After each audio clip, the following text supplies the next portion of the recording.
사랑과 마음 상담센터에서 보내드리는 이른 아침 햇살 받기 시간입니다. 이 시간 말씀을 통해 나 자신을 성찰하며 하나님의 사랑을 경험하는 시간이 되시길 바랍니다.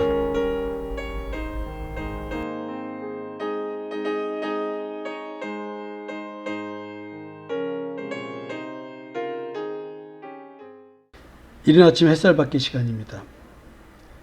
베드로후서 2장 1절부터 살펴보겠습니다. 그러나 백성 가운데 또한 거짓 선자들이 일어났었나니 이와 같이 너희 중에도 거짓 선생들이 있으리라.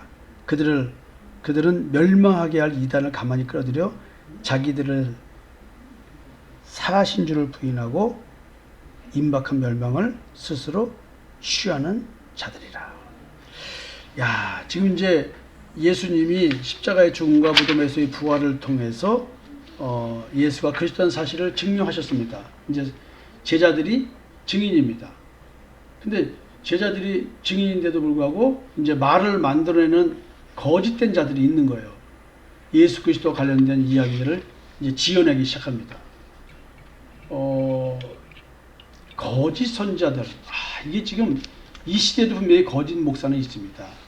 우리가 흔히 말하는 사꾼 목사들이 있습니다.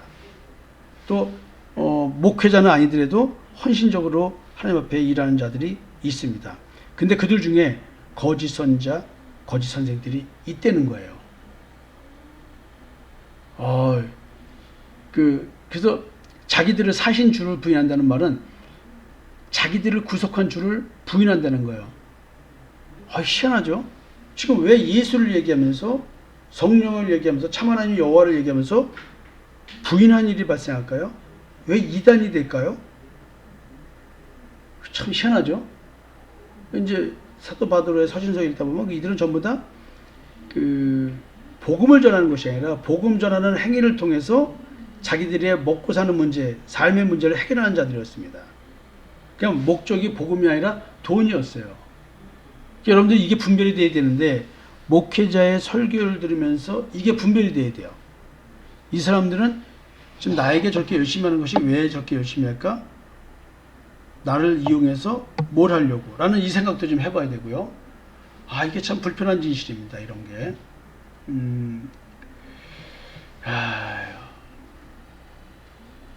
그리스도께서 인류를 위해 구속사역을 하셨습니다. 누군가든 예수를 믿기만 하면 되는 거예요. 근데 의도적으로 십자가의 죽음과 부활 이거를 부인하려고 하는 태도를 보여요. 이런 사람들은 임박한 멸망, 즉 심판날에 심판받아서 지옥에 간다는 얘기를 좀 하고 있는 겁니다. 스스로 그런 일을 하는 거예요. 그러니까 여러분들이 지금 신앙생활하면서 말씀을 전하고 누구 복음을 전할 때 스스로 멸망을 자초하는 짓을 하면 안 돼요. 그 말은 뭐냐면 반드시 내 마음속을 볼 줄 아는 창조 사역으로 인해서 새로운 피조물이 된 상태에 있어야 되는 거예요. 이걸 확인해야 돼요. 이게 확인이 안 되면 아무리 헌신적 신앙생활을 했어도 의미가 없다는 것이죠. 여럿이 그들의 호색하는 것을 따르리니 이로 말미암아 진리의 도가 비방을 받을 것이에요. 전 여기서 이제 호색하는 것 이런 말 할 때 이게 부끄러운 길이라는 뜻이거든요. 호색하는 것, shameful ways, 부끄러운 길. 이게 호색이라는 말을 썼으니까 성적으로 문란한 것을 말할 수도 있는데 사실 이 말은 뭐냐면 선악을 알게 한 나무의 열매를 열심히 먹는 것을 말합니다. 율법적 신앙생활을 하는 것을 말합니다. 사실 여기서 뭐냐면 이 호색이라는 말이 반복되는 어떤 이방 종교들의 타락한 신앙으로 말미암은 성적인 방종을 말하는데 바신전에서 신전 창녀로 섬겼던 기생라합. 그래서 그들은 이걸 호색이라고 생각 안 하죠. 당연한 신앙 행위였으니까요. 그러나 그 행위가 문제가 아니고 그렇게 행위 속에 숨어 있는 영적 미혹에 대한 얘기를 좀 하고 있는 겁니다. 진리의 도가 비방을 받는다. 이런 얘기를 해요. 그럼 진리의 도가 비방을 받는다는 얘기다. 회방을 받는다. 그러니까 교묘하게 성령이 아닌 성령이라고 느낄 수 있는 어떤 영적 행동들, 영적인 역사가 있는 거예요. 그런 것 때문에 성령의 역사가 도리어 비방을 받게 되는 거예요. 그들이 탐심으로서 지어낸 말을 가지고 너희로 이득을 삼으니 그들의 심판은 예적도 지체지 아니하며 그들의 멸망은 잠들지 아니하느니라. 앞에서 말씀드린 것처럼 이들이 말씀을 트는 이유, 왜곡시키는 이유는 뭐냐면 이 말씀을 듣는 자들이 교회에 헌신을 하고 자기에게 헌신하게 만들어서 이득을 삼으려는 거예요. 영혼 구원이 목적이 아니에요. 이득이에요. 이거 무서운 얘기죠? 지어낸 말을 해요.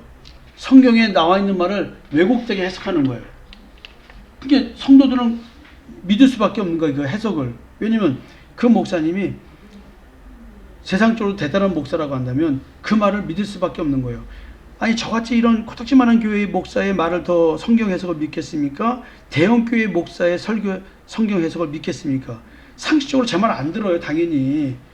그 크신 목사님들이, 세상적으로 훌륭하신 목사님들이, 대형교회 목사님들이 하는 설교 해석을 믿지 이렇게 이런 목사의 성경 해석을 믿을 거냐고요. 말이 안 되겠죠? 그렇다고 해서 대형교회 목사들이 이런 분이라는 말을 하는 건 아니에요. 상대적인 말을 하는 거예요. 근데 여기서 이득을 삼으려고 이렇게 거짓말을 시킨대요. 호색하는 말을 한대요. 이게 영적인 얘기입니다.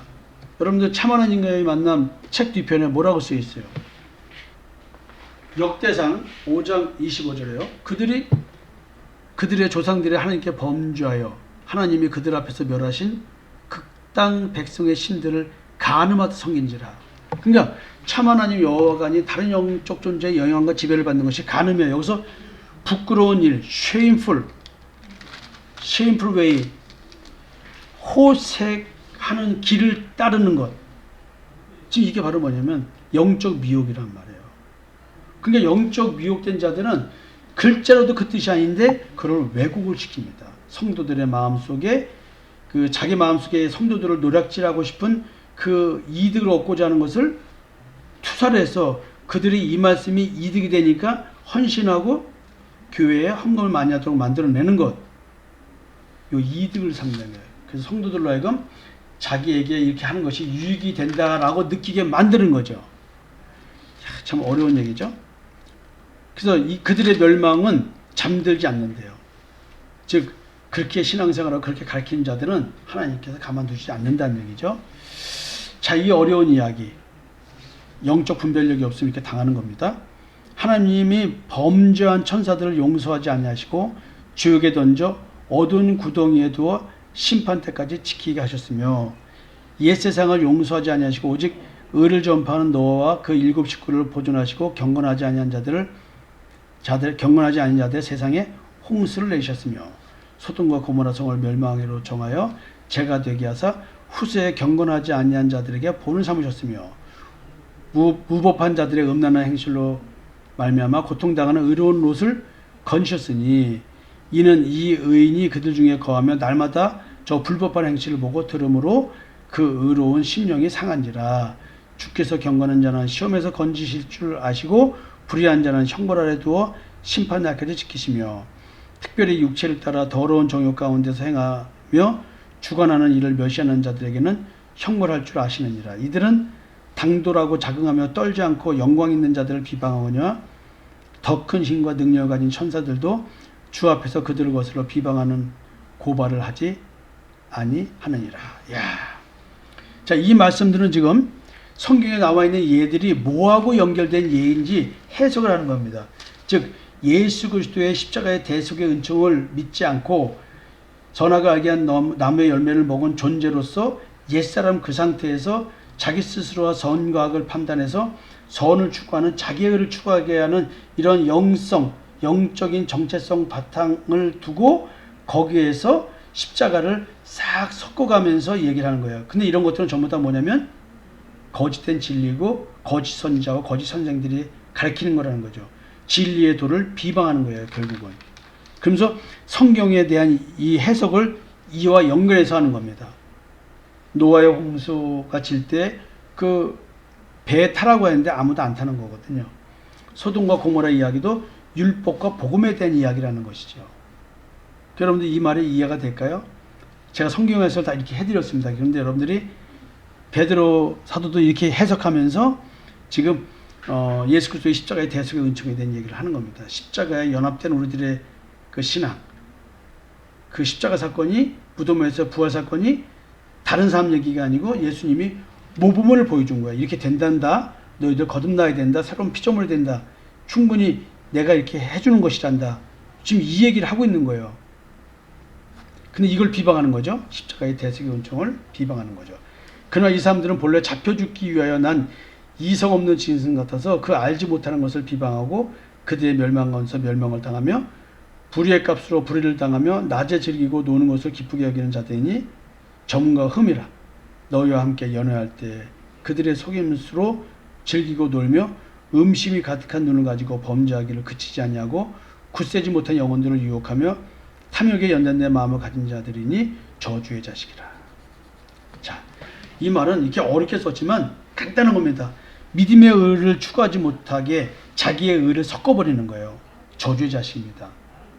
우리들의 구원과 우리들이 얻을 그 영광은 내 행위로 이루는 것이 아니고 믿음입니다. 믿음의 행위여야 돼요. 영적 정체성이 바뀐 상태에서 나오는 믿음의 행위여야지. 겉보기는 믿음인데 속은 변하지 않은 자들, 이들은 반드시 자기의 의를 섞습니다. 그런 신앙을 강요합니다. 저주의 자식을 말하는 거예요. 자, 여러분, 우리가 저주의 자식이 되겠습니까? 그러면 절대 안 되겠죠?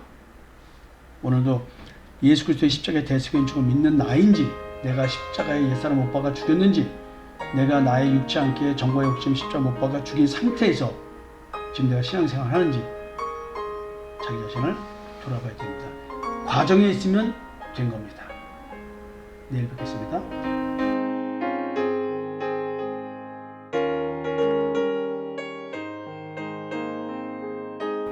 지금까지 사랑과 마음 상담센터에서 보내드리는 이른 아침 햇살 받기 시간이었습니다.